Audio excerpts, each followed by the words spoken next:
Folks, I need a few governors to come in. But I'd like to start the meeting this afternoon by thanking President Hitt and all the people at the University of Central Florida for the wonderful hospitality we've had the last 3 days.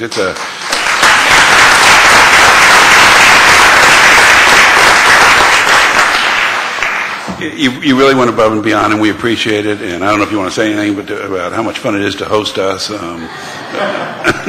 It's a slice of heaven, Mr. Chairman. Oh, man. I love it when that liberal arts education comes out. You help us feel unworthy. All right, we ought to take a roll. Okay. Chair Colson. Here. Vice Chair Hosseini. Here. Governor Beard. Here. Governor Carter. Here. Governor Caruncho. Here. Governor Frost. Governor Frost, are you on the phone?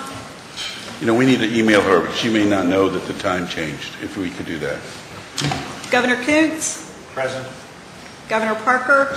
Present. Governor Perez. Here. Commissioner Robinson. Governor Rood. Here. Governor Stavros. Governor Temple. Here. Governor Tripp. Here. Governor Webster. Here. Governor Whatley. Here. Governor Yost. Here. Chair Colson, you have a quorum. Thank you very much. The first thing I'd like to do is to introduce you all to and welcome our two new Board of Government members. They've been here the last 2 days, and you've heard from them and probably chatted with them. But Cortez Whatley is the current student body president here at University of Central Florida and is the first UCF student body president to serve as chairman of the Florida Student Association and a member of our board. He is pursuing a Bachelor of Arts with independent majors in legal studies and public administration and a minor in political science. Mr. Whatley plans on attending law school after completing his undergraduate degree. He's active in the city of Orlando, having clerked with local law firms and being a regular volunteer at the local YMCA coaching youth basketball. Welcome, Governor Whatley. Thank you. Thank you for having me.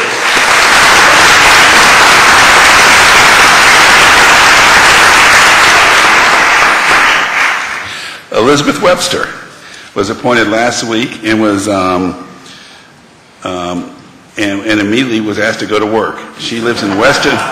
And has been the Regional Vice President of Health Services for Arcadian Health Plan since 2008.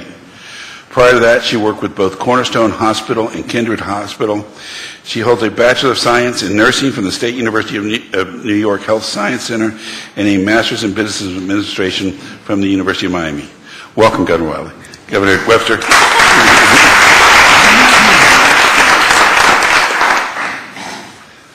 I want to thank the committees for all the work they've done over the last 2 days. In many ways, this is the most important meeting of the year because the actions we take on the university work plans establish the direction of not only the universities but also the system.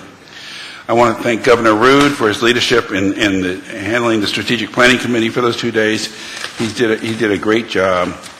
Today we will have the opportunity to take the unprecedented step of approving the goals that the universities have set for the next year, evidence of this board's willingness to shoulder its constitutional responsibility of defining the distinct mission of each university. We've had a lot going on between now and the last board meeting. You heard this morning from President Benz and Governor Beard about the Facilities Task Force and the Commission on and the work it's doing, and it expects to report back this fall. Last March, I told you all about the Commission on Florida Higher Education Access and Degree Attainment, which we appointed on May 16th. My impetus for forming this commission came from the vision in our system strategic plan to increase baccalaureate degrees awarded from $53,000 per year to $90,000 per year by 2025. To generate the additional 37,000 additional baccalaureate graduates, we may need more than 100,000 more students. Florida will have to consider a number of issues as to whether the pipeline of college-age students will be large enough to provide a sufficient number of college-ready students and the role to be played in baccalaureate degree production by the state colleges. The commission is being chaired by Ava Parker and includes Kathleen Shanahan, the chair of the State Board of Education, Representative Bill Proctor, who I'll introduce in a second, who is also the chancellor of Flagler College, Marshall Kreiser III, who's been here, I think Marshall's gone, but has been here for the past 2 days, the vice chair of the University of Florida Board and the chair of the Higher Education Coordinating Council, Susan Paragus, who is in the back. Susan, stand up. She is the president of the Council 100 and has agreed to take on the work of this commission and has been, it's over and above what's called for. And as well as Governor Kuntz and myself. The work of the commission is being, the staff work of the commission is being headed by the board's new chief academic officer, Dr. Jan Ignash. The commission is not scheduled to come back with recommendations until the summer of 2013 because we wanted to devote the necessary time to gather and study the data. We also wanted to consider the work of the other Board of Governors task forces, Governor Scott's Blue Ribbon Task Force, and the recommendations of the HEC. I am sure that we have the right people at the table to tackle this task, and we will provide updates on the Commission's work at the future board meetings. Finally, we will soon announce the Online University Task Force. You may remember that our office received $300,000 in the 2012-13 budget to review the options related to online education. Nancy McKee and Vicki Shirley worked with the House staff to draft a request for proposals for a consultant to review the options available to expand the number of college graduates through the use of online education programs. Options will include leveraging existing resources to create online programs and creating an online university.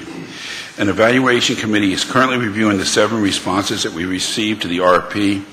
As soon as the consultant is chosen, I will name the members of the Online University Task Force who will bring recommendations to us in November. So we are busy.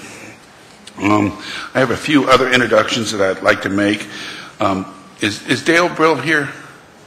I'll introduce you later. Dale Brill has been kind enough to sit through the past 2 days. Is the president of the Florida Chamber Foundation and is the chair of the Governor's Blue Ribbon Task Force on Higher Education, and we really appreciate his time with us. And of course, Marlene O'Toole, the chair of the House Higher Education Appropriations Committee, is here. Chair O'Toole, please stand up. Thank you for being here the past 2 days.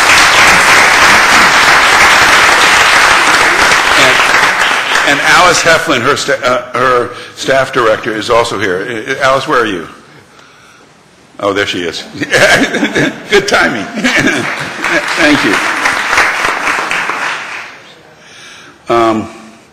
So I want to say something about Bill Proctor, and I'm going to go to the podium because I have a couple things to do up there. But I want Chairman Proctor to come with me.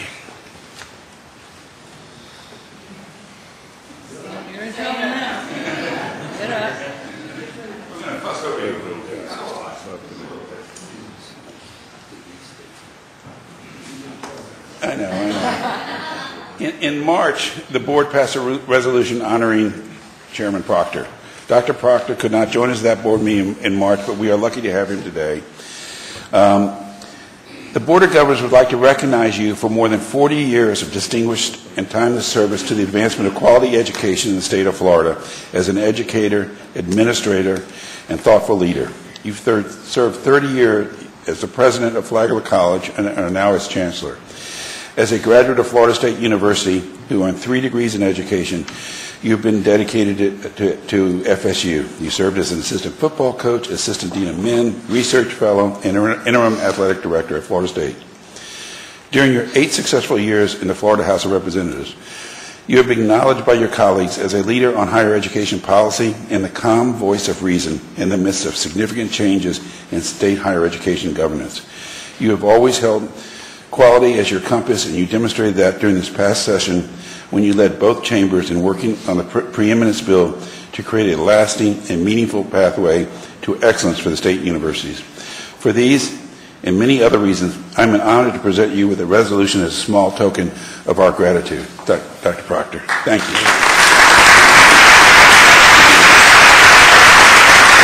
Inspire. Say something inspiring.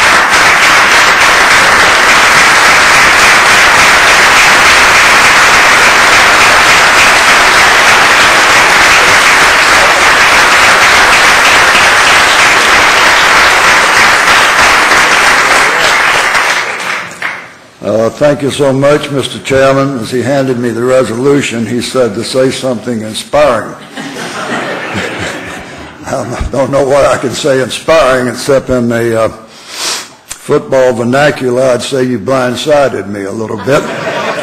But I am deeply grateful. It's been a real pleasure over the years to work with the Board of Regents at one time and now with the Board of Governors, and I'm certainly willing to do anything I can to be of help to you. So I'm very grateful for this, and thank you so much.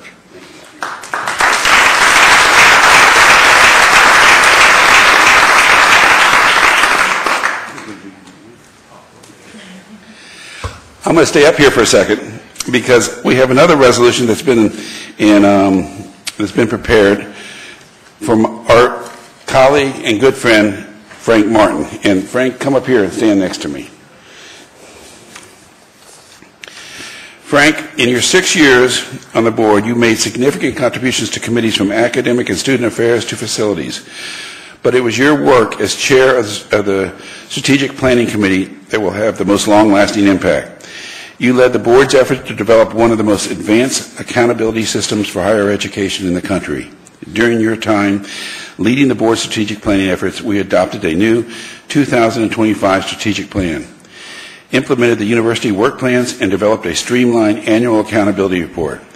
Our current three-pronged approach to accountability has been described as the way to do accountability. It's fitting that you would come to this board meeting when we are considering the university work plans. This board, the universities, the system, and the state owe you a debt of gratitude for our accountability process.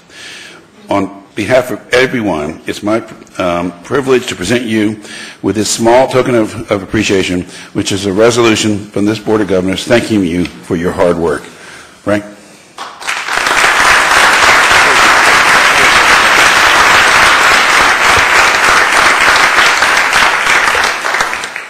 Thank you very much. It has indeed been a pleasure to have served on the board for 6 years. I really did not know what I was getting myself into when I accepted the challenge, but once attending the second meeting and making the decision to support the two medical schools, I felt was one of the most important activities that I was involved in very early on, but also the fact of the strategic planning process, which I really had a passion for, and I think that as a result, the students of the state will be best served going forward by re-energizing the strategic planning process. So again, it's been a pleasure. Feels good being on this side. And looking at all you guys look great. Thank you very much.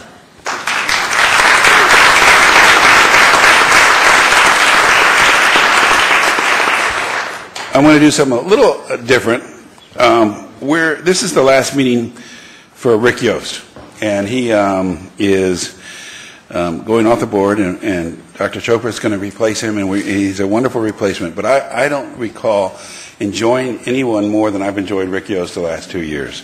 So there's a resolution in front of you all, and could I have a motion to approve a resolution that I'll soon read, thanking Rick Yost for his wonderful service for the past year. So moved.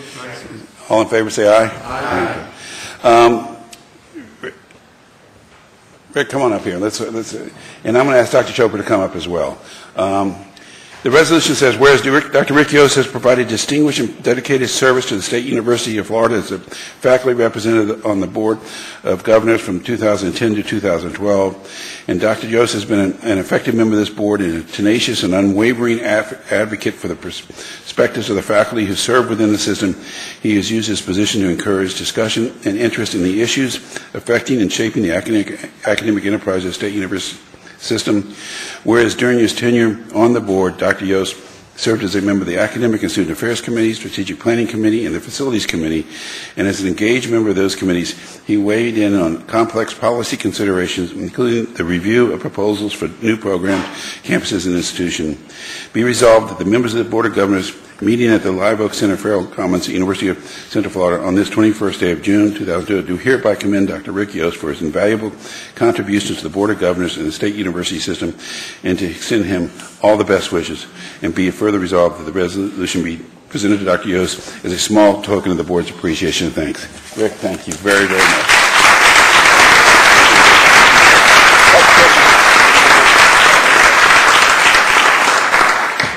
Thank you, Mr. Chairman. On behalf of the Advisory Council of Faculty Senate, it is my pleasure to present a framed copy of an ACFS resolution commending Professor Yost for his service on the Board of Governors. I will not read the entire resolution. Please allow me to read a portion of it. Whereas Professor Yost brought to the ACFS his strong commitment to the importance of a collegial system of shared academic governance and provided invaluable input to the BOG from a faculty perspective. And whereas Professor Yost brought his independent judgment, knowledge, ideas, and considerable wisdom to the ACFS and BOG to promote and strengthen the public system of higher education in the state of Florida, now therefore be it resolved that the Advisory Council of Faculty Senates does hereby recognize and commend Rick Yost for his manifold contributions to the state university system of Florida.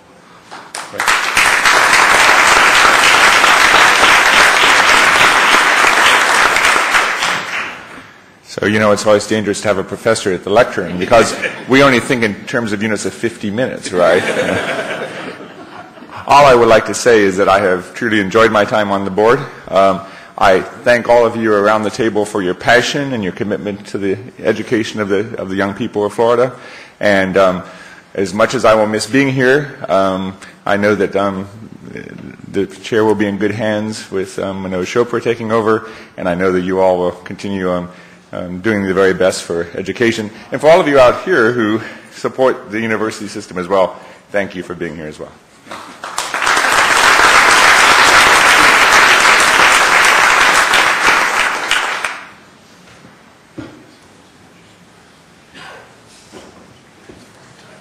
I would also like a motion from the board for the appropriate motion thanking Governor Chris Corr, who's left us since the last meeting and gone to the University Board of Trustees.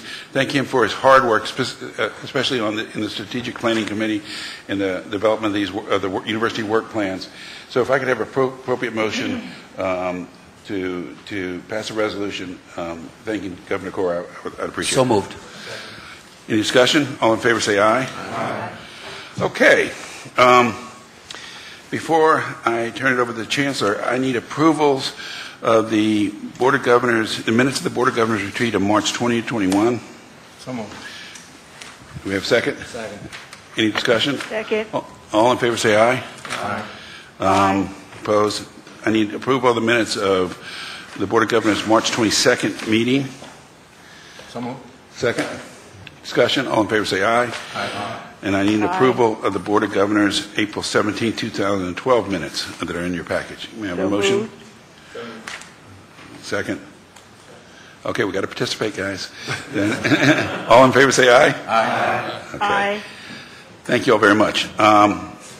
We got a busy day, Chancellor?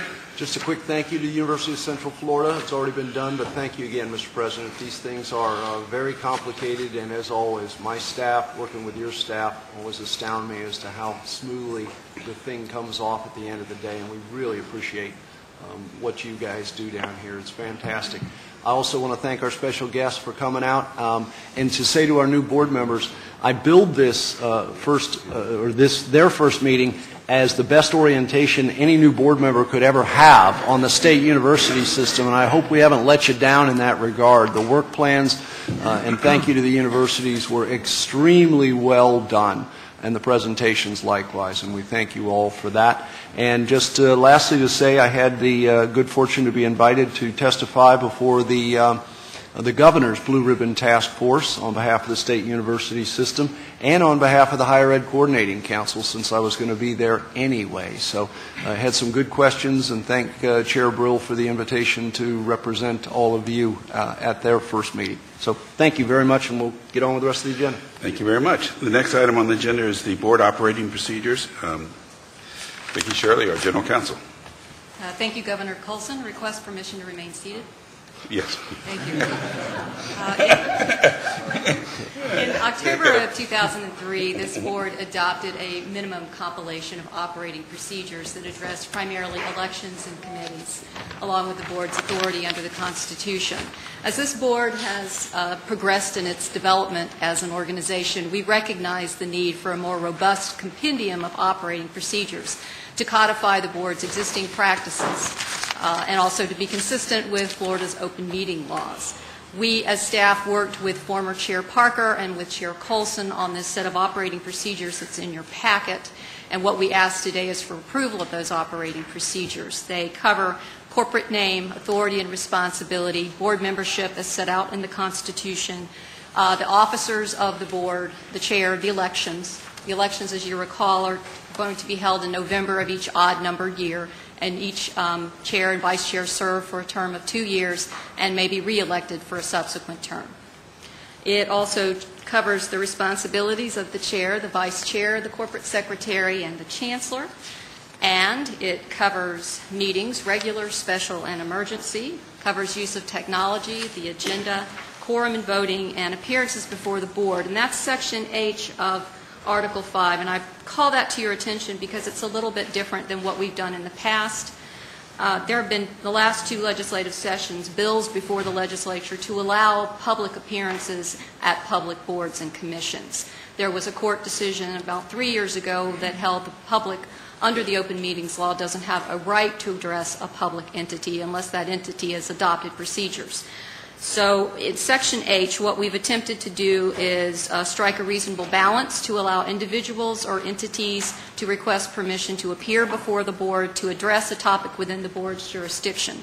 They do so by filing a request with the chair, who then in consultation with the chancellor determine if that request will be granted and when it will be agended.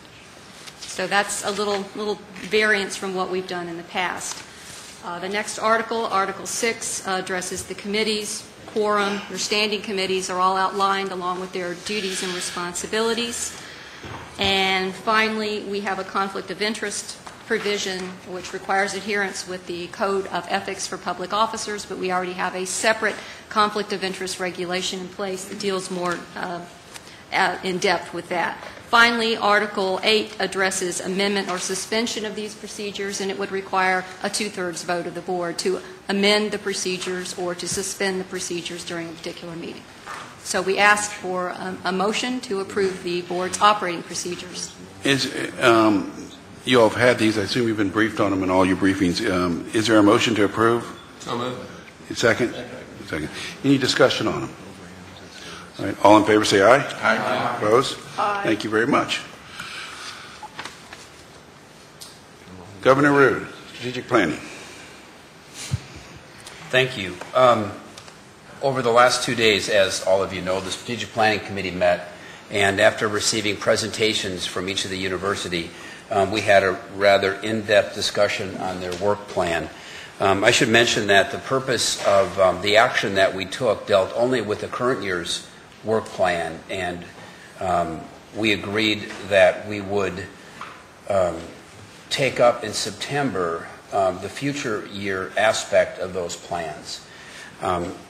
During this process, we passed for each university, with the exception of FAMU, the following resolution. Let me get to that here.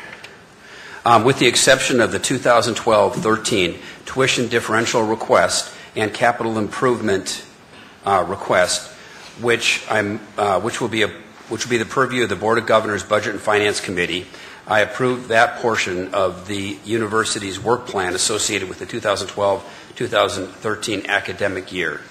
With respect to FAMU, we added at the end of that motion that I just read The university what you writing here? The work plan. Oh, yeah. The That's right. university. The university work plan is accepted contingent upon their agreement to provide additional information on its graduation retention improvement plan and an analysis of the financial aid/student debt at the September meeting of the Board of Governors. And, Mr. Chairman, I would like to ask if the full board would accept those motions. Okay. We have a second for the work for the motion from the chair of the Strategic Planning Committee. Second. Second. Okay. Any discussion? All in favor, say aye. Aye. Opposed? Aye. Mr. Chair, just very quickly, before we close out the issue of work plan, at least for this minute, as you've noted, these are living documents, and we are going to be working with the universities, but I also want to make this offer available to anybody at this table. If there are things that you found deficient in the work plan template after having gone through this exercise, please let us know. If there's information you think that is too much, let us know. We want to make sure that if we need to refine this on an annual basis to a degree, we're always trying to make it a better template to use so that it is better for the universities, better for the board and the Board of Trustees. So please, we'd love to have your input on this, especially now that you've just gone through this process. So, and we'll be working with the universities on the same kind of a debrief.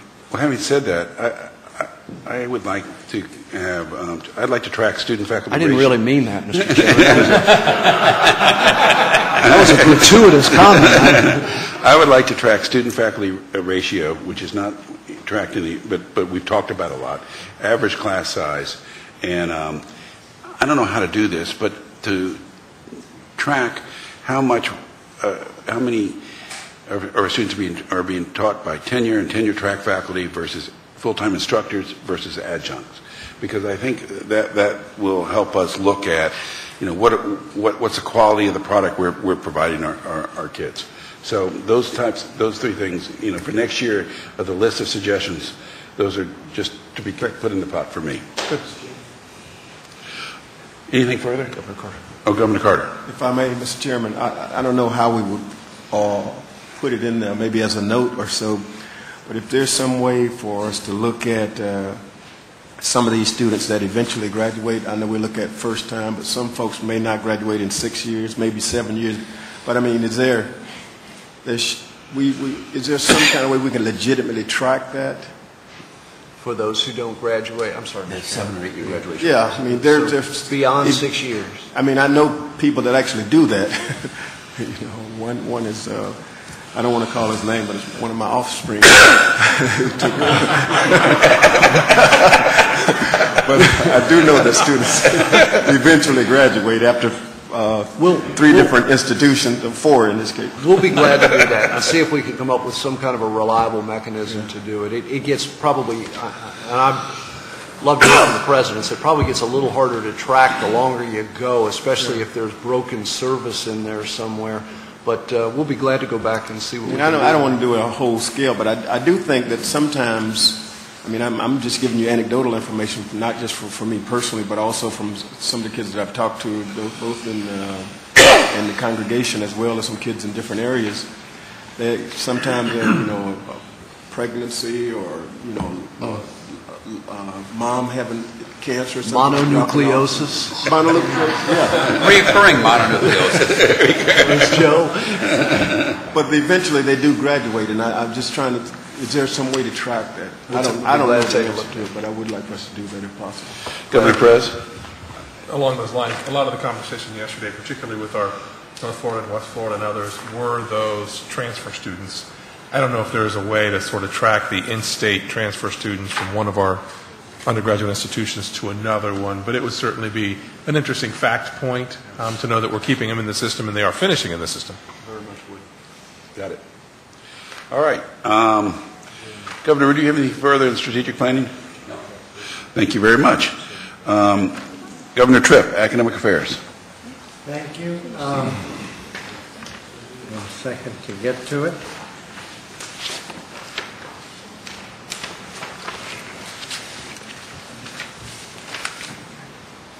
The following actions were discussed and approved during the Academic and Student Affairs Committee and are included on the board consent agenda for final approval. The consent agenda also includes one item returning for final approval from the March 2012 committee meeting. A PhD in Hospitality Management, CIP 52.0901, University of Central Florida. B, PhD in Applied Behavior Analysis, CIP 42.2814, University of South Florida. C, Consolidation of Graduate Education Programs into Curriculum and Instruction, CIP 13.0301, Florida State University. This action will terminate 9 existing doctorates listed in the agenda item and create a new doctorate program with multiple majors. D, request for exception to 120 credit hours to degree, Bachelor of Music Education, CIP code 13.1312, Florida Gulf Coast University.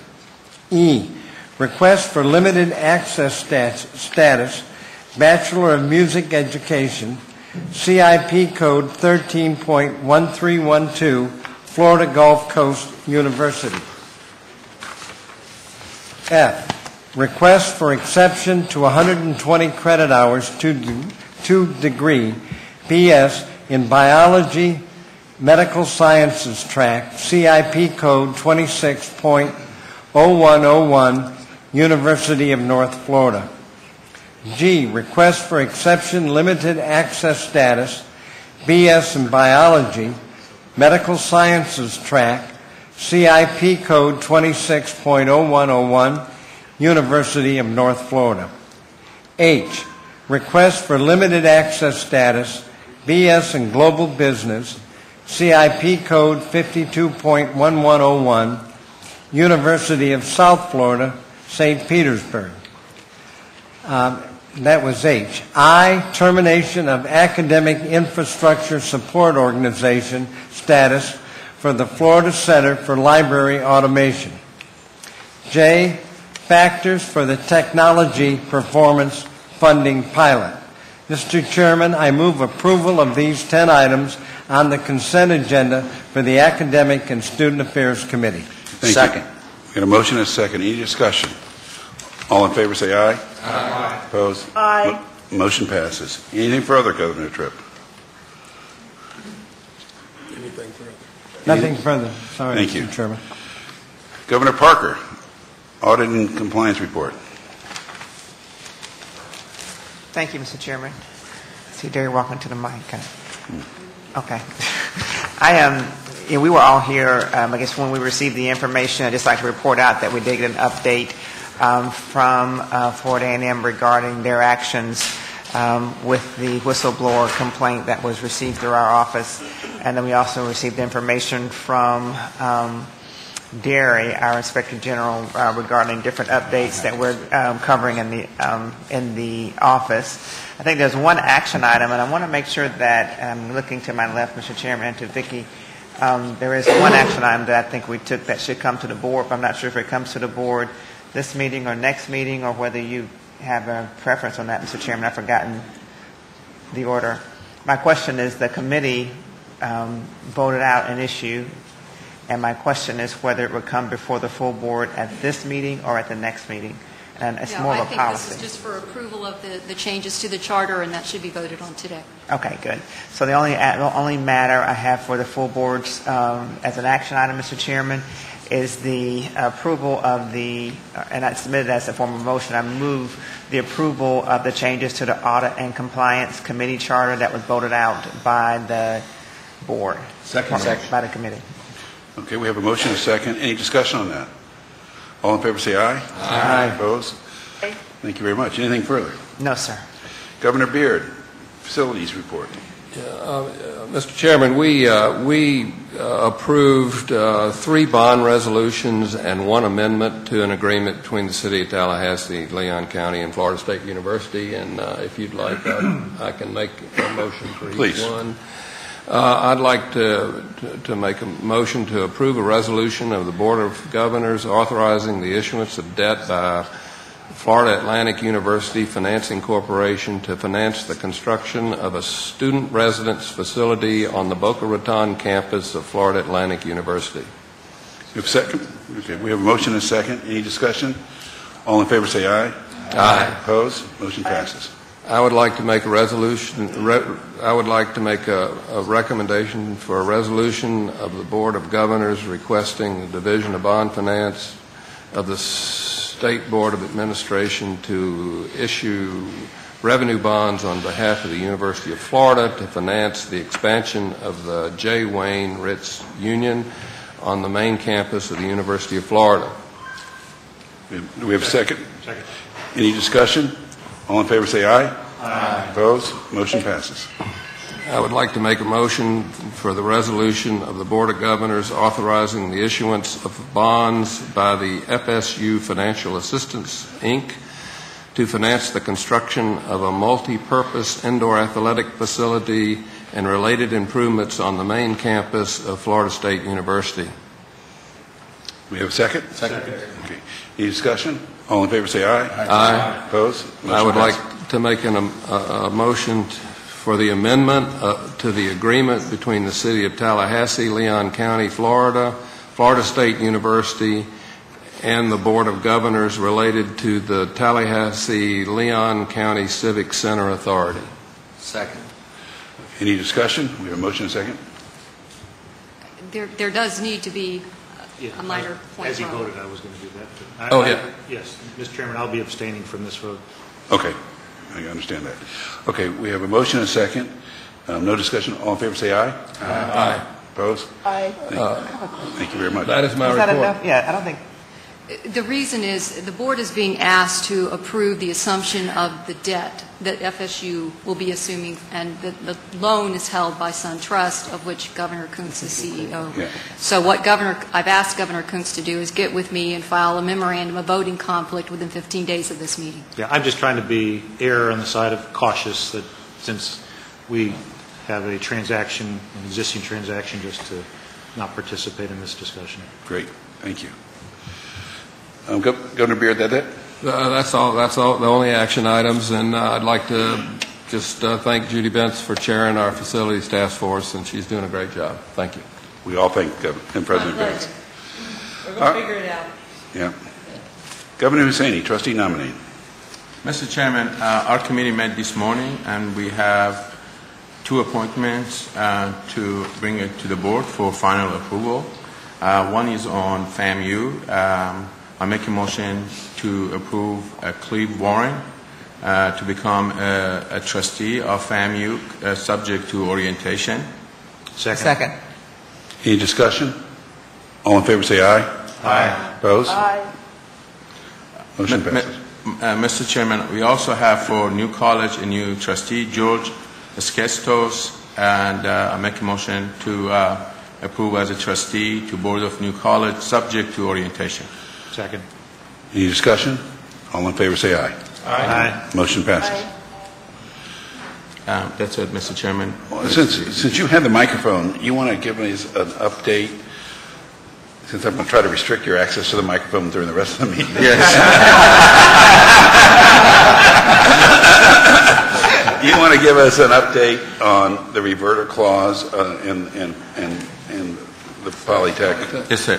I am very happy to report to you, as I mentioned in the meeting we had, a telephonic board meeting, that there was a major problem with the reverter clause that was requesting by Williams family to be put back on the property that the new Polytech University is going to be on. We've negotiated hard, and I'm happy to report that there will be no reverter clause. And Mr. Charlie Gray was a big help to us on trying to convince the owners that to take the reverter clause off, and also some changes that help the Polytech University to do additional things. We're also working our appointments to the board. We want to appoint to the Board of trustees as soon as possible, working with the governor's office, try to come up with great 11 board members that to get the university moving forward. So that's my report, Mr. Chairman. Thank you very much.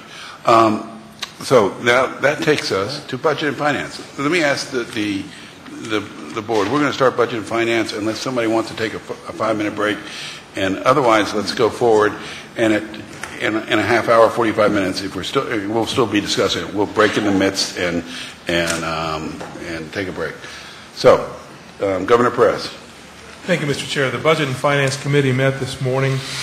First thing I'd like to do is offer a motion to approve Resolution 7.003, fees, fines, and penalties, and Regulation 7.002, tuition and fee assessment, collection, accounting, and remittance. We amended those regulations for notice and noticed that on the April 17th conference call. They've been published. We've received no comment, and they're now ready for final approval. So I move both of those regulations. We have a motion. Do we have a second on those? Second. Any discussion? All in favor say aye. Aye. Opposed? Motion passes. Thank you, Mr. Chair. Next up is the committee met this morning. Additionally, consider the capital improvement fee requests submitted by the various universities. 9 universities requested a $2 per credit hour fee increase. New College of Florida submitted a $1.38 per credit hour increase, and FSU did not submit a increase request for the Capital Improvement Trust Fund, or the Capital Improvement Fee. I'm sorry, I'm thinking in the 80s. The committee met, considered those requests, and approved all of the capital improvement fee requests as requested by the university. Each university, so on behalf of the committee, Mr. Chairman, I move approval of the capital improvement fee as requested by the universities. Second. We have a motion and a second. Any discussion? Mr. Chairman. Yes, sir. I wish to be heard, if possible, on this issue. And as it relates to the following issue, I just make my comments now, if that's appropriate. Yes, sir. Okay. First of all, I know that all the members of the Board of Governors don't know me, but I have served on a collegiate board before, and I've made multiple multi-billion-dollar votes before. But I wanted to kind of lay some things out in terms of where I'm coming from. First of all, I'm going to be voting no on this issue, and I'll be voting no on the differential fee tuition proposals as well. And here's why. This is not the year. This is not the year. The current economic trends in this country are just too... just when we thought we were on the verge of pulling out, on yesterday, Chairman Bernanke announced another $250 million purchase of treasuries. And he said that might not even be enough. He says unemployment is too high. The fact that they thought that there would be a growth is a 0.5% or greater lower than what they had anticipated being. And the thing about it is that we talk about nice little charts and graphs and pictures and things of that nature. But the bottom line is everything we talk about, there's a human being. Students are human beings. And folks are just, they're finding it tough. So, I mean, you look at it's not this year. It may be better next year, but not this year. Look at our graduation rates. You know, I sat here through all of the presentations. No one's hitting a home run. I mean, we're doing good, but, you know, no one's hitting a home run. Look at I don't think that we should be breaking the backs of students to try and improve a situation that is a longer-term solution. We're talking about for this year. Next year may be different, but for this year, I say, you know, not this year. So I'll be voting no on this, as well as no for my recommendation for a percentage increase for the tuition to be 0. And those are my reasons for that. I think it's the wrong time. I think it sends the wrong message. I think it may not win any friends in this room, but I think a lot of people out there, moms and dads and students that are working 2 and 3 jobs or serving as waitresses or whatever the case may be, trying to make it through, now is not the time. You've had, you know, for the last 3 years in a row, you have 15% increase in tuition. Got these fees going on top of that. It's tough for people out there. And the way I'm feeling right now, and based upon what I've seen and what I've heard, and knowing what I know about the economy, you overlay that with the fact that some of these folks that are coming back to school are older folks. Nothing wrong with being old, but you have some of our more senior type students that are coming back. Some people could have gotten laid off from a job or may not have a job, so I got to go back to school and learn something. A lot of our returning vets. One thing that in the end of 2010, we had, this is a different kind of war that we've been fighting since we've been in the Gulf. It's been fought primarily by a lot of part-time soldiers, our citizen soldiers, National Guard, Reserve. We had, at the end of 2010, we had 3,000 of our troops come back to the state of Florida, and a 40% unemployment rate for them. So I know that some people say, well, Matt, when veterans go to college, they get a GI Bill. Well, the GI Bill may not come on time. I understand that the universities will say, we've got a plan for that. When the GI Bill doesn't come on time, we will give them a deferment. But what about the returning soldiers that have families? The landlord's not going to give you a deferment. Publix, no disrespect to Publix, but the grocery store is not going to give you deferment. So I think, I think we need to look at this in the totality of the circumstances. Now is not the time. This is not the year. So that's where I'm coming from, Mr. Chairman. Thank you. Thank you, Governor Carter. I appreciate your remarks. Other comments? We're on the fee issue. Yes, sir. Governor Wild. I would just like to offer an alternative perspective on the matter. And coming from my university as well as the universities of all the student body presidents that I represent, I had the opportunity to have all the student body presidents here on Monday, and we discussed all the issues that would be coming before the Board of Governors, including this one, and including the ones that are very relevant to us. And I just want to emphasize again that we saw these things, and we all discussed these, and I discussed this in our CITF committee meeting as an investment in our universities. And while this might not be the perfect timing, sometimes we felt that in order to see we think this would yield the proper return on that investment. And so this is more so us as students wanting and specifically designing these things, coming on campus and using this disbursement to enhance our education, really looking to the future for our own education for the ones that are following after us. So that's kind of the perspective we were coming from, really looking at this as an investment and seeing a positive gain or return on that investment. So, thank you. Any further discussion? Yes, Governor Tripp. Just quickly, I think there's a time when we can seriously look at this. I think our funding continues to be hodgepodge. We don't have a real long-term plan.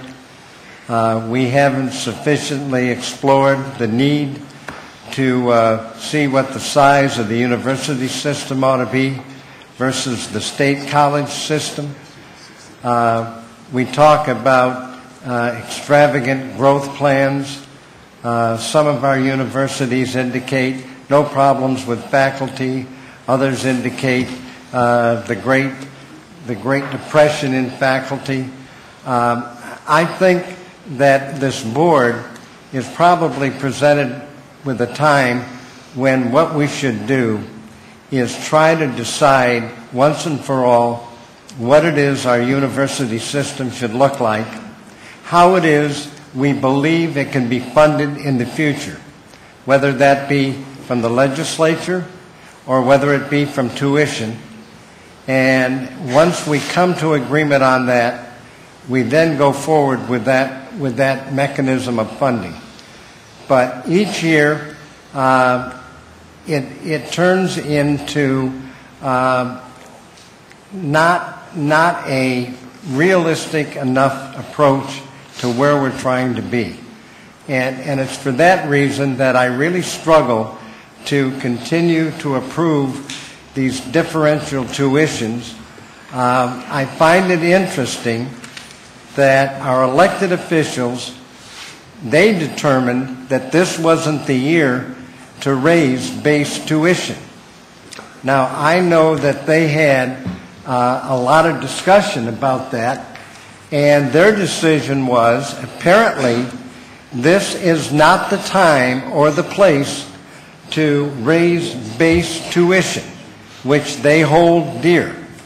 So if they didn't think it was appropriate to raise base tuition, if they didn't believe that the system couldn't survive another year or so without that raise, then I question why we think we have so much more information that we should raise differential tuition.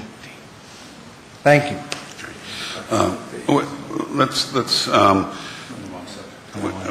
I would ask that we focus on, unless it's going to make unnecessary a speech later on, that we focus on the fee issue right now. Mr. Chairman, this will be only about the fee. The same thing that others have said is just that it's a difficult year for giving, as we have been giving up. But I'm also a believer of students' causes. I'm also a believer of, what their needs are. What I am suggesting is a compromise, and that is instead of giving them $2 this year, giving them $1 this year. And then next year give them another $1. That'd be the $2, and going forward. So at least there is something in the middle that can get it started, and then next year, go to full dollars. It's going to take time to get the plans done, to get engineering done, to get architecture done, and it'll be 12 months to get there and get it started. So if you start with $1 now and next year give them another $1, I think that's a pretty good compromise. Governor Kuntz? Thank you, Mr. Chairman. Just because we're allowed to raise fees doesn't mean we should jump in and go all the way to where we're allowed to. We haven't raised this fee in many years. Maybe that was a mistake, but to go to the maximum allowed, I think is short-sighted. And to Governor Carter's point, now is not the year to go to the maximum of what we're allowed to do on fees, when many of the presidents have indicated that some of what they propose could be deferred. So I would wholeheartedly support Governor Hussaini in suggesting a more moderate approach to this would be appropriate. Okay. Governor Perez wanted it. Mr. Chair, I want to make sure I reported out the motion, but I did not give a lot of the history, and I know that most of the committee was here for the Budget Committee meeting, but raising this capital improvement fee has been on the board's legislative agenda for the last 5 out of the last 6 years. The fee has not been raised in 20 years in the state.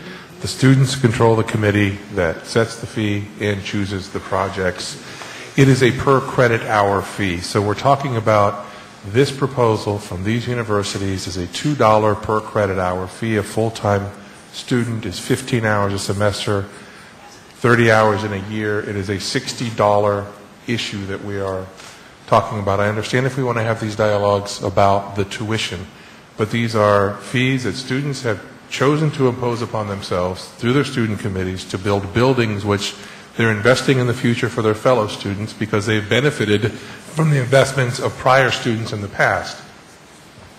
I don't think this one is that controversial. So I just wanted to make sure we understood we're talking about $2 per credit hour, and we're talking about putting money into a fund which ultimately will be bonded against to build student buildings for the benefit of students, chosen by students with a fee amount selected by students. Governor Rood? I don't know why we wasted our time making this a legislative priority for the last 3 years that I've been on. I mean, everybody was in unanimous agreement. We needed this. There were needs. We saw the PICO dollars diminishing. We supported this. We supported this to create a stronger sense of community or university life, to get our students, to get them to stay in the university, to focus on their degree as close to 4 years as possible. All these things what we were talking about. And now, for some reason, we're more concerned about, and I'm concerned about the taxpayers too. I'm a taxpayer. But I look at my fiduciary responsibility is doing things that are going to make our system as efficient and as good as possible, and that means getting students out. And if the students are saying to create the sense of community, we want to invest in a center, a this or a that.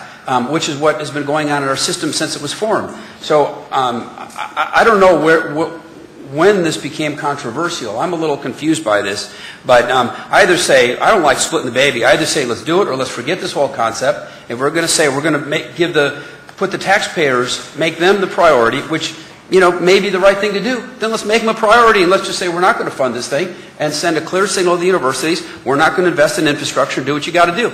So I would say let's just do one or the other and move on. Thank you. We have a motion and a second. If there's nothing, I don't want to cut off discussion. Could you please restate the motion again? Please restate it. The motion is to approve. Before we start to vote? The motion is to approve the fees that were for the. It's a capital improvement. Fee that was approved by the budget committee for all the universities, except for FSU, and the fee at what one university was New College of Florida is $1.38, $9 or $2, and FSU did not increase their fee. So do we need a motion or a second? I seconded if the motion was already approved. No, we have a motion and a second. So I'm going to, Dr. Yost. Yeah, just quickly. I mean, the students have asked for this. The students pick how to use this money. Why do we tell the students, sorry, you've asked for this and we're not going to give it to you? That makes no sense to me. I think the students have asked for this. They're the ones who are going to pay for it. Let's move on. Let's vote on this positively and get on to the call question. Call the question. Come on. Let's, Minoka, if you could take the roll. You could probably do that. Chair Colson, Yes. Vice Chair Hussaini, No. Governor Beard, Yes. Governor Carter, No. Governor Caruncho, Governor Frost, Yes. thank you, Governor Kuntz, No. Governor Parker, Yes. Governor Perez, Yes. Governor Rude, Yes. Governor Temple, Yes. Governor Tripp, Yes. Governor Webster, No. Governor Watley, Yes. Governor Yost. Yes. So we have 1, 2, It's 11 to 4. 11 to 4. The motion passes. Thank you, Mr. Chair. Next, the Budget and Finance Committee took up the question of tuition differential increase submitted by each university to be effective for the fall 2012 term. University of Florida requested a 9% increase, University of South Florida an 11% increase, Florida Gulf Coast University requested a 14% increase, and all others were at 15%. Mr. Chair, at the committee meeting, the committee passed a motion to approve all of the tuition differential increases as requested by those universities. At that point in time, Mr. Chair, you determined that you would like at this meeting to take each university up on an individual basis. So if it's all right with you, Mr. Chair, I've got a brief presentation before each university, and then we can take them up one at a time as you requested. But I will be making a motion on behalf of the committee for the amount each university recommends to start the conversation. Okay, so make your motion on the first, and what we had planned to do in committee, and the slides are in order, was to take them up in the order of their university work plan presentation. No, I agree with that. But you're going to make you have your motion for the first university, and then I just wanted to report out what the vote was at that university, and then we have a slide for each university and their request. Okay. The way I'd like to do this, I mean, the committee voted, I would like to have some general discussion before we go through each university. As you wish. And so this is going to be a challenge for how we as a board tackle this issue. And so, and then I'll come back to you for your motion. You're driving. I think it's important that we do this on an individual basis, but I also think it's important that we have an opportunity to have a lot of dialogue on this before we tackle it, university by university. And I want to see if there's a consensus that can be reached at some place, and there may not be. It may be that there is no consensus can be reached. Governor Carter's already said he's at 0. Well, that's not going to get a consensus. I want to throw it open for some discussion about it, because we have people who weren't on the Budget and Finance Committee who didn't have an opportunity to talk, and I'd like those people to have a chance to talk about where we are and see if there's a place that we can all get to. Governor Parker. I know I was on the committee, but I would like to say generally, not repeat myself because we were all here together, but I would like to have some dialogue, Mr. Chairman, about the direction that we're moving in and kind of get a sense for the board's feeling about that. I think that it's clear that we are moving in a direction where philosophically we believe that families should contribute more to the cost of higher education in the state of Florida. I'm comfortable with that. I think that that's reasonable. I certainly think that, I may not, I think there are different ways to approach it, but conceptually, I think that, based upon where we are as a state financially and the economic challenges that we have and our desire for equality, I think it's very reasonable for us to at least ask for some input from our families. And I just would like to get the board's feeling about that so I can that helps me in my thinking about how we proceed with the individual votes for the universities. Governor Yost. Just two observations. First is a news report came out yesterday with quotes from you, Chair Colson, in this Institute for Competitive Workforce report card on the 50 states' university systems. Florida was the only state to receive an A for both student access and success. I think that's interesting, and perhaps even more interesting is that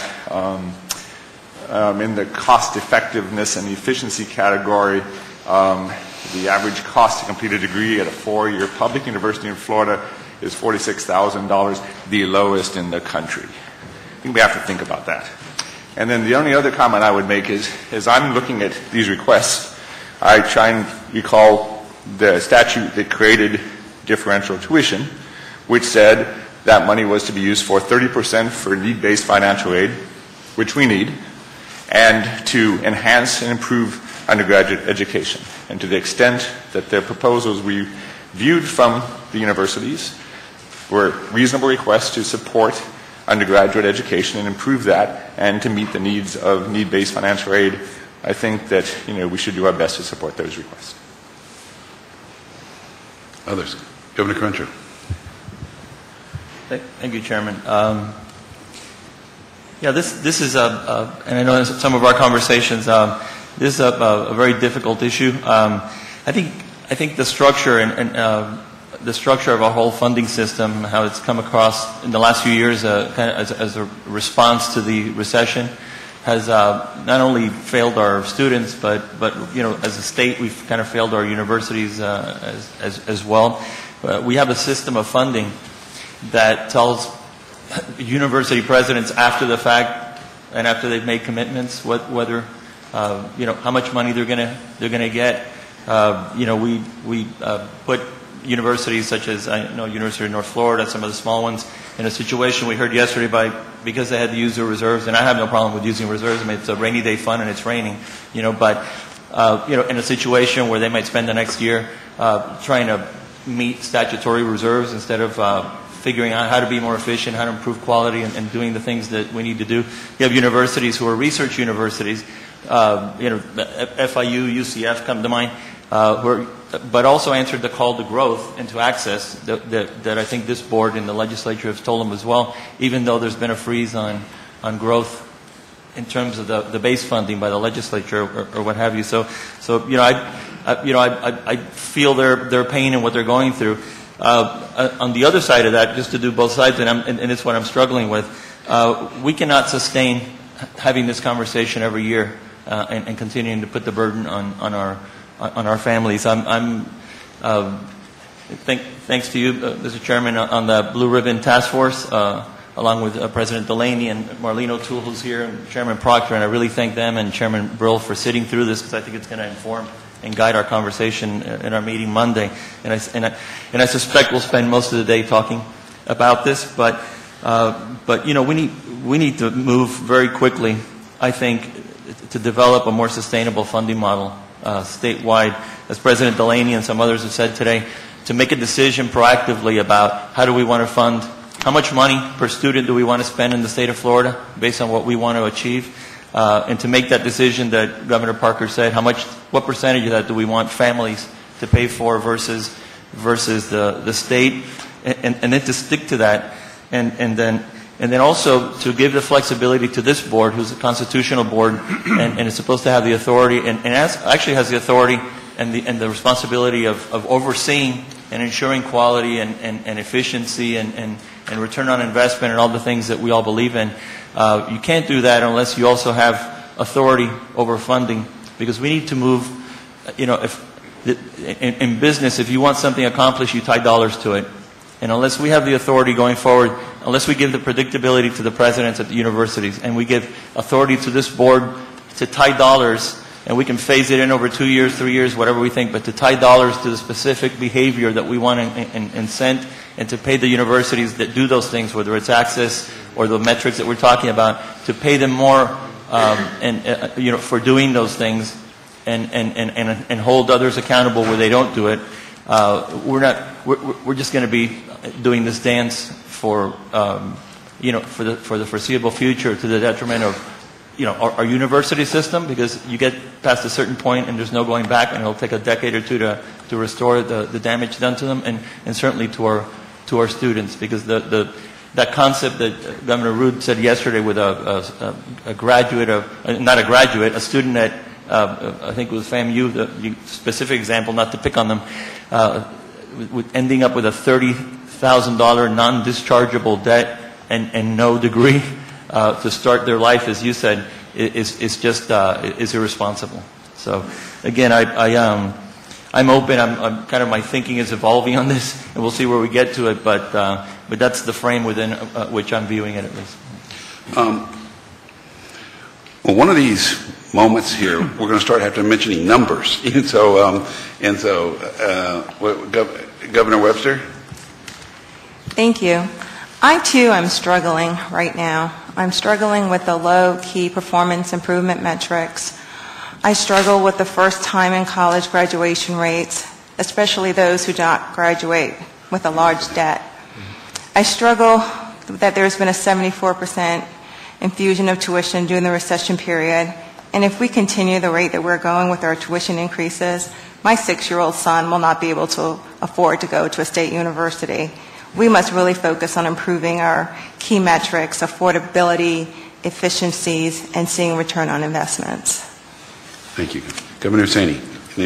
Mr. Chairman, too interesting, Governor Parker said about family being involved.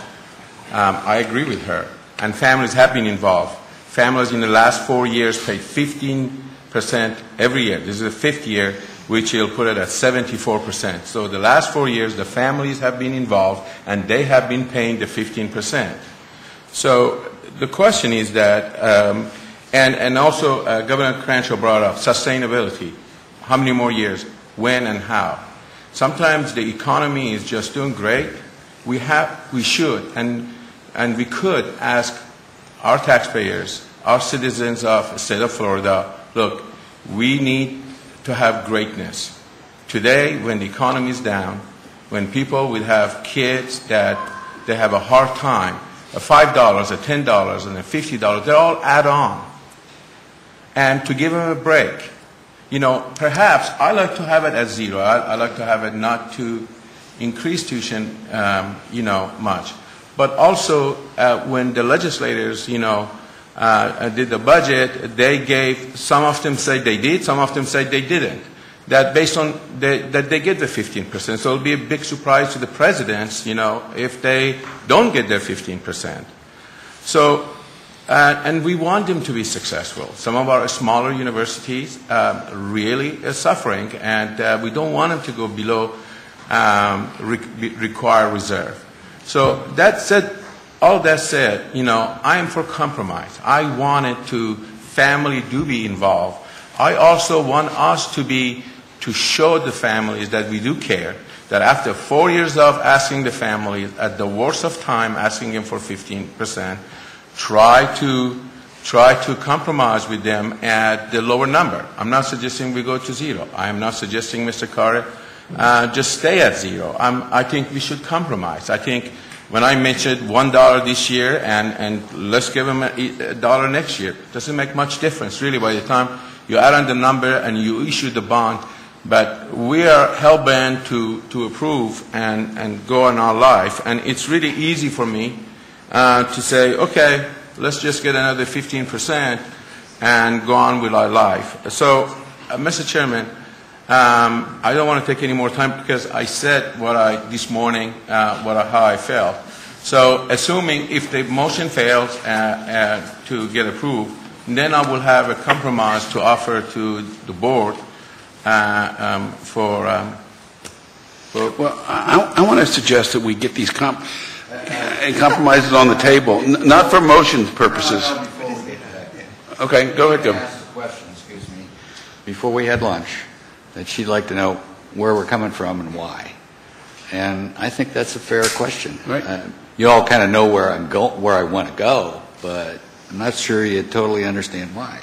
So I'd like to make a few comments to answer her question before we get into the nitty-gritty of university by university, if that's appropriate. Well, first of all, from the start of this board, which I've been on, we have, and I know we say it's not a goal, but we've had a goal of trying to get to the national average. And you saw the slide today. At the rate we're going, if this is all approved at 15, it's going to take us 10 years. So we're way behind schedule. Also, we're all biased, have a certain bias based on our own experience. And so I'm going to take a couple minutes here and just tell you. I mean, I went to University of Washington. I got a naval scholarship. I worked 3 nights a week as a professional musician. Took 21 hours a quarter. Never had any scholarship or asked for any other than the Navy, but I had to serve my time. And I never borrowed any money. So I got through that process. Spent my 4 years, 2 years on destroyers, 2 years on submarines. I had a couple of small kids and went back to Stanford Business School. I never asked for any scholarship money. I had enough money for 1 quarter. And we worked it out. My wife went to work, and so I never borrowed any money, and I never asked for any scholarship money. So do I have a bias? Probably.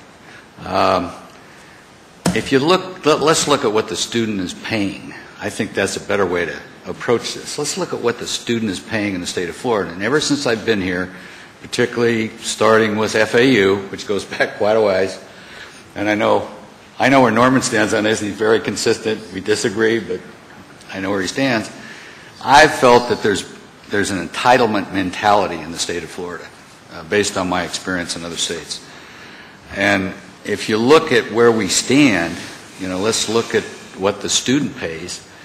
We're 45th tuition throughout the country, and we can't even get to 50, or we can't even get that, the midpoint for another 10 years at the rate we're going. And with Bright Futures and all of that, I mean, we're paying 30% less. Our students are paying 30% less than they are on the average throughout the country. So we're not putting a burden on our students. I think if there's any focus, and I know this is a sensitive issue, and you got to deal with the legislature, but I think the issue ought to be focused on Bright Futures. We got a bunch of kids going to school whose parents can afford to send them, and so let's attack that with the legislature and see if we can straighten that out, because that'll help everybody. And I have a lot of friends who have kids that are driving around in BMWs, and I say, well, what would you think if we took Bright Futures away from them, or we took the majority? And they say, fine. So I think our focus is wrong. Our students are not paying a whole lot. We still have an entitlement approach here, and we can't get out of the hole. And if we don't do something now, we may not get the opportunity to do it in the future. So, thank you, Governor Tibble. Others? Governor Press. Mr. Chair, as long as we're giving our perspectives as to why we are where we are. That's what you asked for. That's what I meant. Let me just be clear. we've been at this for 6 years. I've had the pleasure of chairing this committee for 5 years. We've lived these numbers for a long time. The governor came and spoke to us 2 days ago, and he said, I want to be number one in affordability. Trustee Yost just told you that according to an independent ranking, we are number one in affordability. He said, I want to be number one in efficiencies, and I want gains. Over the last 5 years, his message to us 2 days ago was the exact same message we've been giving our universities for the last 5 years. Over the last 5 years, the budget cuts from the legislature, and I got to be honest with you, I think the legislature is a great partner. I think they have got a really tough job. I think they've got tough decisions to make, and I think they do the absolute best they can. I'm not throwing them under the bus at all. But notwithstanding, the cuts that we've received from the legislature have indeed disproportionately transferred some of the revenue side to our hands to generate over the historic model. I agree. We've been wanting dedicated funding sources. We've been wanting reliability. We hoped when the Board of Governors was formed, we'd get lump sum awards to the Board of Governors so that then the Board of Governors could create expectations and dole out rewards and not having rewards. That's simply not where we are. That's not where we were. And it is a conversation worth having. There's all sorts of things we should be doing with the educational system, starting with reforming of Bright Futures and moving forward so that we can be able to give our universities the ability to plan and look forward and make decisions like a real business as opposed to being subject to a last 48-hour swath in a conference committee that costs them $300 million. It's impossible to run your businesses that way, but our universities have done it, and they've done it successfully, and they each have different missions. Why am I supportive of 15%? And remember, I mean, most of you know, I'm an old student body president. I hate tuition increases. I hate anything that puts an additional burden on the students. I do. But I go back to two things. Number one, particularly differential tuition. If we're going to raise tuition, this is the way to do it. 30% goes to need-based financial aid. The rest goes specifically where we want it to go in the classroom. I gave you slides during the budget committee meeting of all the classes that were saved, 1,200 classes alone at UCF. Saved, sections saved, so the kids can grit their classes and graduate on time. President Barron said it yesterday, the biggest tuition increase is making a kid stay a fifth year. That's a tuition increase. Differential tuition goes right to the core of that problem. So do I like the idea? No. Do I think it's important and do we have to do it this time? Yeah, we do. And I'll tell you what, the legislature, number one, in their $300 million cut to us, which is a non-recurring cut, and I'll come back to that in a moment, put in the budget this 15%. We say the legislature hasn't told us what they want. I think they made it pretty darn clear when they said 15% differential tuition. I think they told us what they want. I think they told us the level of investment they're willing to make last year and we're willing to make. And I think we've worked together well. But let's be honest. That $300 million cut from last year, which is a non-recurring cut, which goes right back to our base next year, goes back to our base at the beginning of the legislative cycle. All that means is when the committee pulls up the budget, that $300 million is back in the budget to start the year. They didn't commit it will be there at the end of the year. They just said it will be there at the start of the year. So it's going back into base, but then it's subject to whatever. So yeah, there's a lot of theoretical issues that we need to be talking about. There's a lot of changes to our funding and our system and our mechanisms and our metrics that we need to be focused on. But when I was a kid, my dad said sometimes it's better to have a backbone than a wishbone. And I feel like we got a wishbone when we're going to talk about maybe we need to renegotiate this whole system before we provide the resources to those students that need it. Now, I showed you slides earlier in the day. Students under $40,000 are not paying a substantial amount of money for their education. Students under $60,000 are not paying a substantial amount of money for their education. The system, the Pell Grants, differential tuitions, Bright Future, eases the blow of what we're doing. Where we do harm them is if they can't graduate. 15 years ago, UCF was known as you can't finish because you couldn't get your classes.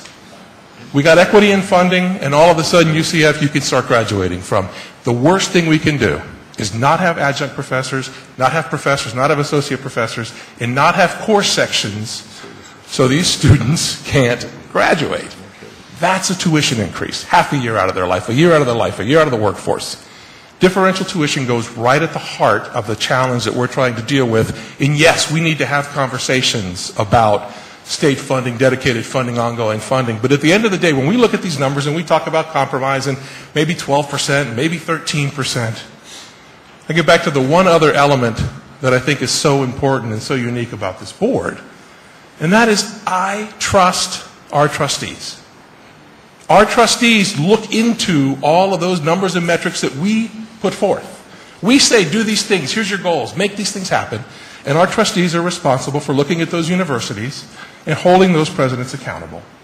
Those trustees who live in the neighborhood, who shop in the grocery store, who walk through the grocery and they say, you raised tuition on my kid. They made the difficult decision to come to us, and this isn't an easy decision for anyone, and say, we need to do this thing because it's what the system needs, it's what the university needs, it's what we need so that our kids can continue to graduate. Is this easy? No. Is it fun? No. Is it political? Sure. But I go back to what my dad said. Sometimes you got to have a backbone, not a wishbone. And I'm going to support these things. I'm going to support them because our trustees have recommended them. I'm going to support them because we put metrics in place to monitor them next year. And I'm going to support them because for all of the same reasons that we say families are struggling, so is our state revenue. And I'm not expecting a windfall next year. I'm not expecting it. And I don't think we can continue to ask our universities to do less with less. We used to have a lot of money that we asked them to do more with more. We cut the heck out of them. We said do more with less. We're now at the point of saying do less with less, but don't make it so bad. That is not the state university system I want to be associated with. Just my thoughts. That's where I'm coming from, Mr. Chair. Thank you, Mr. Chairman, it's Pat on the other end. Tico, I want to ditto what you just said. Personally, I've been through many degrees in private institutions, but as you all know, I've been part of the public arena for my whole life. Miami-Dade Public Schools, FIU boards, etc., etc. And Tico, you're right on. The students, the parents, the trustees, the presidents all want quality education. If we don't increase this tuition, which is specified for those who can't afford it, and quality education, especially on the undergraduate school level, why have we sat here for the last 2, 3, 4 years and discussed all of this? I think many people have strong opinions. There are many who are not able to afford it. Maybe they have to find another job. Maybe they have to find another bit of revenue. Maybe they have to find another way of completing their education. But the majority of the students want quality education, and we have just ripped $300 million out of that. So I can tell you, I am for not just the small amounts that they're all asking for, or some are asking for. I would personally go for 15% across the board for even those universities that didn't request anything or less amount.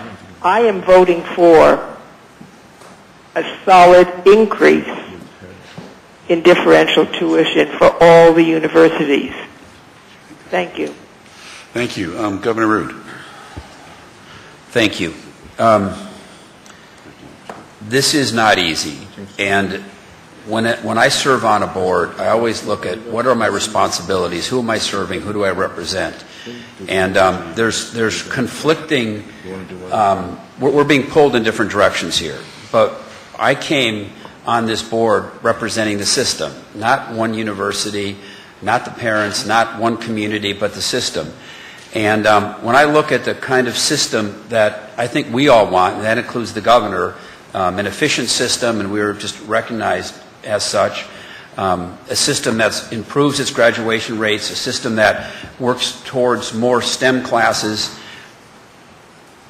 we've got a decision to make to support that type of system. And I believe the system that we have now and the direction the system is going, the success that we're experiencing is not sustainable.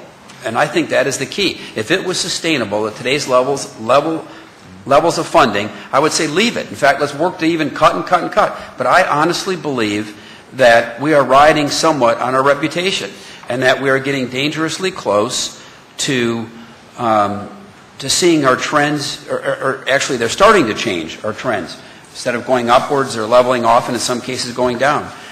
So if I look at the system as my priority and where I have my responsibility, I'm going to be supportive of these fees. On the other hand, if I look at the parents and not inflicting pain on the students with this additional fee, then I would have to make another decision. And it hurts me. You know, I looked at my 2 grandchildren. I was going to buy a prepaid, and the cost of a prepaid is ridiculous right now.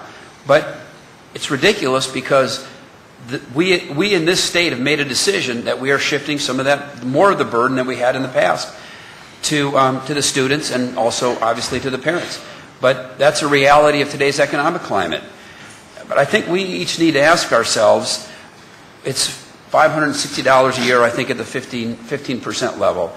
Is that burden, and it is a burden, is that burden on the students that are paying, more than we're going to achieve to ensure that as a system, we're going to at least work at continuing to have the great reputation that we have across the country.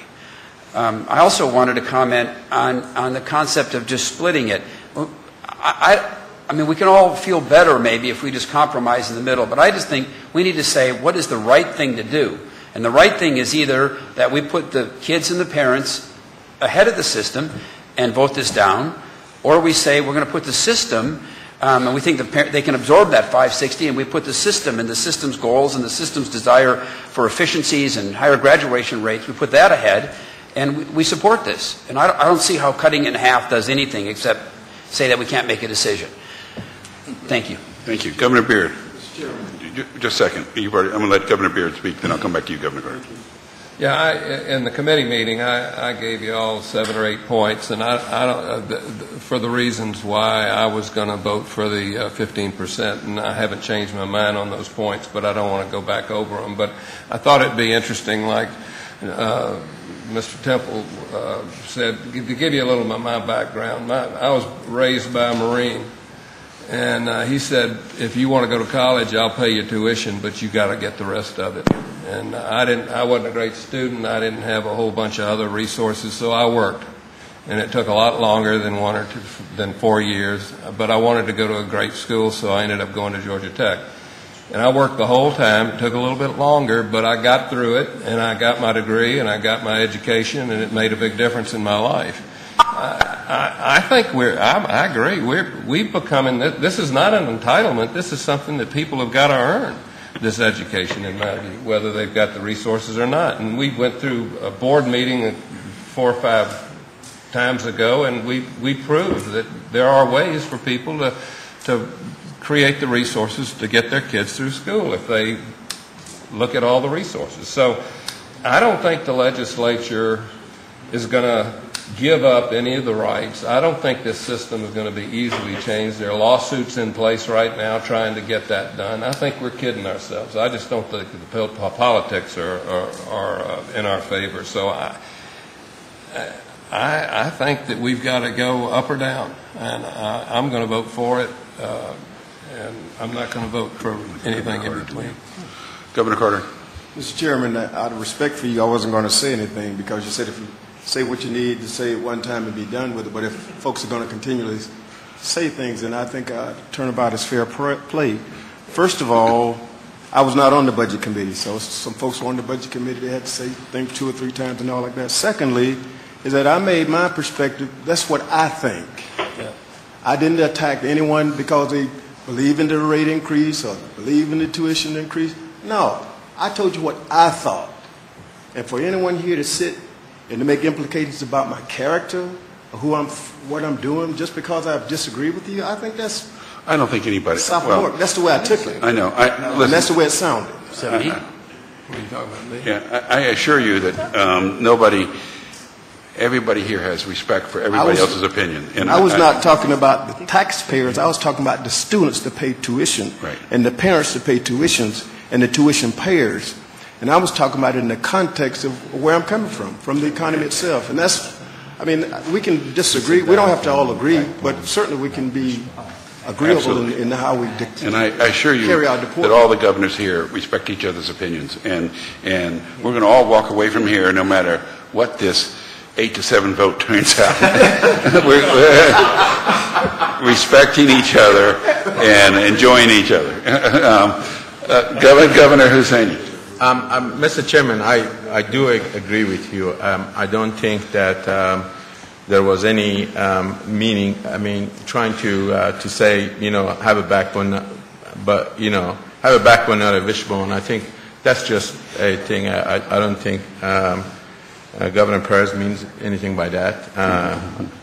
And I absolutely believe that that's a belief that he has, and I'm a believer of giving a message after 4 years doing 15%. Give a message to the parents. We're thinking of you. We think that we want to help, and we want to get a beginning of this is not sustainable. That having a 74% increase. So that's where the compromise comes. Because I don't think that universities are going to get killed if you trying to ask them for a few percent down and trying to help the parents a little bit. Give a message to the legislators that they need to look into this and come to the table. I do not think that it's unconscionable. And again, I think I've said my piece.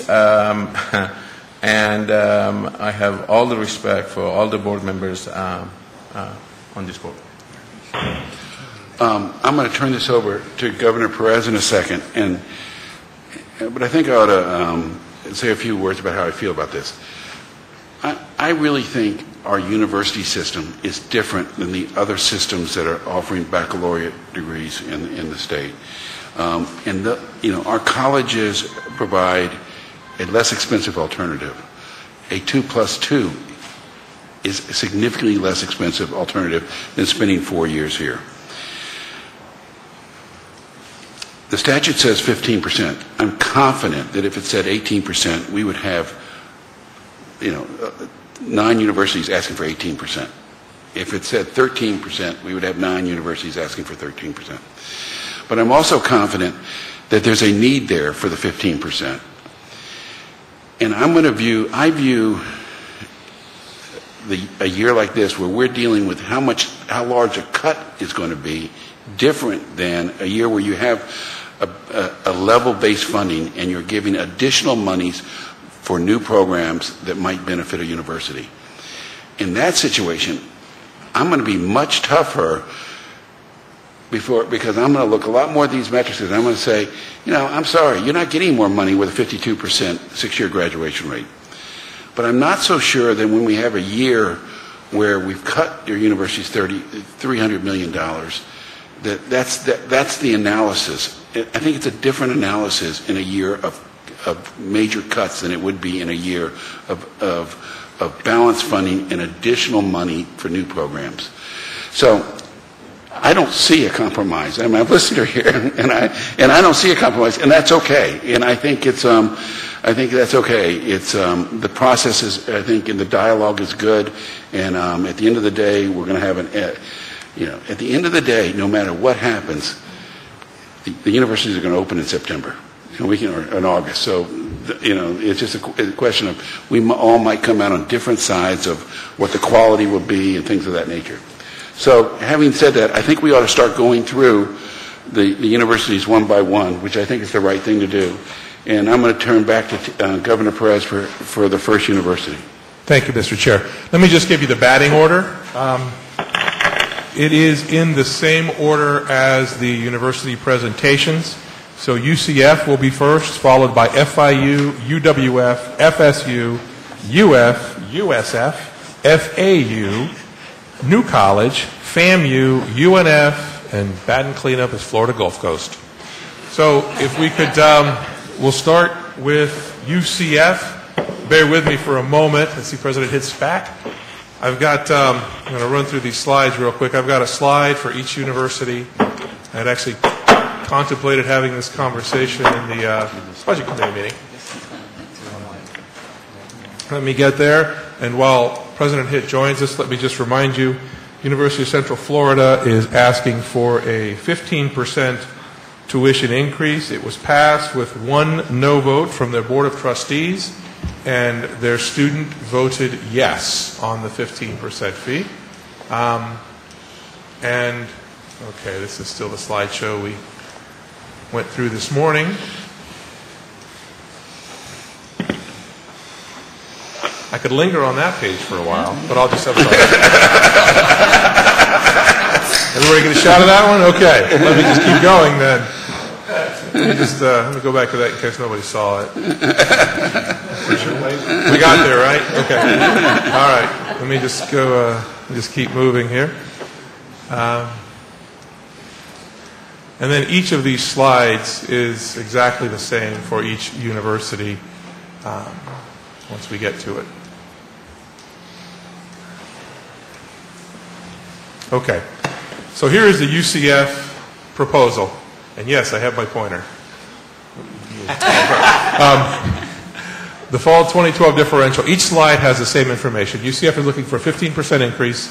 That becomes $19.24 additional per credit hour, $577.20 for annualized full-time enrolled 30 credit hour. That'll generate $19.8 million in revenue. It'll be used to hire, retain faculty, maintain and increase course sections, and other support activities. We asked them to also tell us what they did with last year's money, because differential tuition has its requirements. So in 2011-2012, the $24.2 million differential expenditures, they created, saved, or provided 1,733 course selections, 209 adjuncts and faculty, and 29 advisors.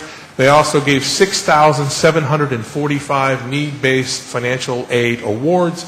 The mean award was $939 out of the tuition differential, and as you can see, that $939 equates very favorably to the $577.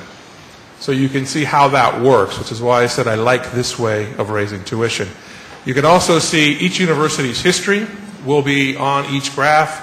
We've got their operating funds we've got the state funds in orange, in green, and the tuition in blue, and you can see how the state funds have been over the last 5 years. And then we have a funding per FTE student for each university, because they will vary depending upon the enrollment numbers and how many students each university accepts, and if they've decided to shrink their undergraduate or grow, if they're a metropolitan university serving that mission, or a small or a research university. So University of Central Florida's current funding per FTE student is a total of $8,677. If last year, 2011-2012, $4,351 was tuition, $4,326 was state funding. That said, they are asking for a 15% differential tuition increase. Mr. Chair, on behalf of the Budget Committee, which approved the 15%, I move on behalf of the Budget Committee 15% tuition differential increase for the University of Central Florida. We have a motion and a second. Do we need additional discussion? Okay. The only thing I'd ask, Mr. Chairman, that I'd be able to say is that I don't know if I was clear kind of where I was in the previous conversation, and that I am in favor of some type of differential increase. I'm not sure that, I think there is value in a more compromised lower number. So I just needed to make that clear. Is that, I know right now the motion on the floor is to go to the full 15. While I support families contributing, I support the idea of the universities needing the additional revenue. I'm just at a different number. So I just wanted to make that clear.